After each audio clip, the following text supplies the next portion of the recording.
जब कोई महिला लंबे समय से ट्राई कर रही होती है कंसीव करने के लिए, तो ऐसी कंडीशन में जब उसका ओवुलेशन चला जाता है, तो ओवुलेशन जाने के बाद से पीरियड्स आने तक ये जो बीच के दिन होते हैं, इन बीच के दिनों में वो महिला दिन रात सिर्फ एक ही बात सोचती रहती है कि इस बार उसने कंसीव किया होगा या नहीं किया होगा। और दोस्तों, ज़्यादा सोचने की वजह से उसका इम्प्लांटेशन फेल हो जाता है और ऐसे में एग फर्टिलाइज होने के बावजूद भी उसकी प्रेगनेंसी नहीं रुक पाती है। तो आज के वीडियो में आप लोगों को कुछ ऐसे खास लक्षण बताने वाला हूँ जिनसे कि कोई भी महिला ये अंदाज़ा लगा सकती है कि उसने कंसीव किया है या नहीं किया है। इससे क्या होगा कि उसका स्ट्रेस भी कम होगा और कंसीव करने में उसको आसानी रहेगी। तो आगे बढ़ने से पहले आप लोगों से रिक्वेस्ट है, वीडियो पसंद आए तो वीडियो को लाइक ज़रूर करें, पसंद ना आए तो वीडियो को डिसलाइक कर दें और इसे ज़्यादा से ज़्यादा शेयर करें ताकि हर महिला तक वीडियो पहुँचे और उसको भी जानकारी मिले, फ़ायदा मिले। नमस्कार दोस्तों, स्वागत है आप सभी का हमारे यूट्यूब चैनल tanvi.com में। तो चलिए शुरू करते हैं। दोस्तों, जब महिला के पीरियड शुरू होते हैं तो पीरियड्स के पहले दिन से ही उसके शरीर में जो उसके फर्टिलिटी हार्मोन्स होते हैं, जैसे कि ईस्ट्रोजन और प्रोजेस्टेरोन, ये हार्मोन्स एक्टिव हो जाते हैं और अपना काम करना शुरू कर देते हैं। हार्मोन्स के एक्टिव होते ही महिला की ओवरी में बहुत सारे फॉलिकल्स ग्रो करना शुरू कर देते हैं और इनमें से एक फॉलिकल बड़ा हो जाता है और पीरियड्स के 14वें दिन के आसपास फूट जाता है और इसमें से एक अंडा निकल करके महिला के ट्यूब में आ जाता है। ट्यूब में आने के बाद वो करीब 24 घंटे तक इंतज़ार करता है स्पर्म का, और अगर इस दौरान महिला कांटेक्ट में रहती है तो वहाँ पे स्पर्म पहुँच जाता है और अगर ये दोनों मिल जाते हैं तो अंडा फर्टिलाइज हो जाता है और उसके बाद सेल्स में डिवाइड होना शुरू हो जाता है, यानी कि प्रेगनेंसी का प्रोसेस शुरू हो जाता है। उसके बाद दोस्तों एक तरीके की गेंद का आकार ले लेता है जिसको ब्लास्टोसिस्ट कहा जाता है। ब्लास्टोसिस्ट बनने के बाद ये धीरे धीरे नीचे की तरफ सरकना शुरू हो जाता है और उसके बाद करीब 6 से 7 दिन का समय लेता है नीचे आने में। नीचे आने के बाद बच्चेदानी की दीवार यानी कि एंडोमेट्रियम से आकर के चिपक जाता है, वहीं पे इम्प्लांट हो जाता है। अब दोस्तों यहाँ पे जो सबसे पहला बदलाव आता है वो ये है कि जो फैलोपियन ट्यूब होती है, जिस ट्यूब के अंदर ये अंडा फर्टिलाइज हुआ होता है, वो ट्यूब मूवमेंट करना शुरू कर देती है ताकि अंडा आसानी से नीचे पहुँच सके। ऐसे में महिला की दो फैलोपियन ट्यूब होती है, एक लेफ्ट साइड में एक राइट साइड में। जिस ट्यूब में अंडा फर्टिलाइज हुआ होगा, महिला को पेट में उस तरफ हल्के हल्के क्रैम्प्स आने शुरू हो जाएंगे, पेट में दर्द होना शुरू हो जाएगा।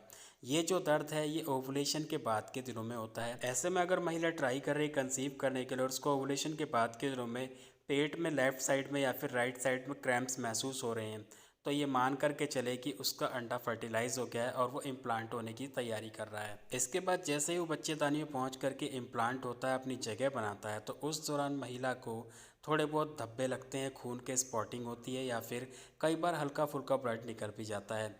यहाँ पे महिला को ये चीज़ ध्यान रखनी है कि ये जो इम्प्लांटेशन होता है ये पीरियड से करीब 6-7 दिन पहले होता है और ओवुलेशन के करीब 6 से 7 दिन बाद होता है।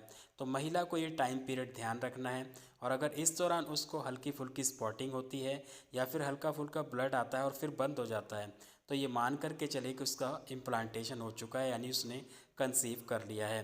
दूसरी चीज़ ये भी ध्यान रखनी है कि ये जो स्पॉटिंग होगी या फिर ये जो ब्लीडिंग होगी, इसका जो कलर होगा ये डार्क ब्राउन होगा, चॉकलेटी कलर होगा या फिर लोहे पे लगे हुए जंग की तरह इसका कलर होता है। कई महिलाओं में ये हल्का गुलाबी भी हो सकता है, लेकिन ज़्यादातर महिलाओं में ऐसा देखा गया है कि इसका जो कलर है डार्क ब्राउन ही होता है। इसके अलावा ये जो ब्लीडिंग होती है कुछ घंटों के लिए हो सकती है, ज़्यादा से ज़्यादा एक दिन के लिए हो सकती है, इससे ज़्यादा ब्लीडिंग नहीं चलती है। एक बार जब ये इम्प्लांटेशन कंप्लीट हो जाता है तो कंप्लीट होने के बाद महिला का जो पेल्विक एरिया यानी कि जो पेट का सबसे निचला हिस्सा है, जहाँ पे महिला की बच्चेदानी होती है, वहाँ पे महिला को एक साइड में दर्द रहना शुरू हो जाता है। अब यहाँ पे आप में से बहुत सारी महिलाएं ये भी सोच रही होंगी कि हमें तो पीरियड आने से पहले ही पेट में दर्द होना शुरू हो जाता है, तो हमें कैसे पता चलेगा कि ये जो दर्द है ये प्रेगनेंसी का है या फिर पीरियड आने का है।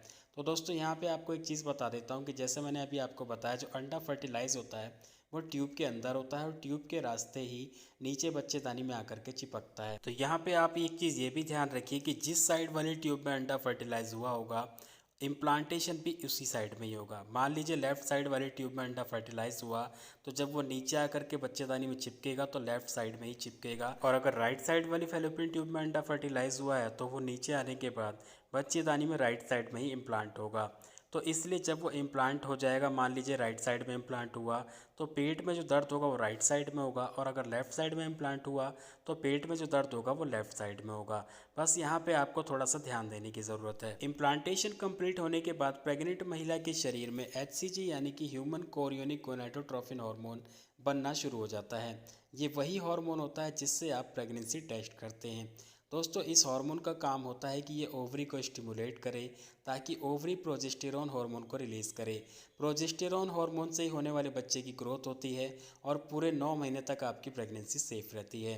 ऐसे में जो HCG हार्मोन है ये हफ्ते दर हफ्ते दुगनी तेज़ी से बढ़ता है ताकि ज़्यादा से ज़्यादा मात्रा में प्रोजेस्टेरॉन रिलीज़ हो। और जब महिला के शरीर में प्रोजेस्टेरॉन की मात्रा ज़्यादा हो जाती है तो महिला को ब्रेस्ट टेंडरनेस की समस्या भी आनी शुरू हो जाती है।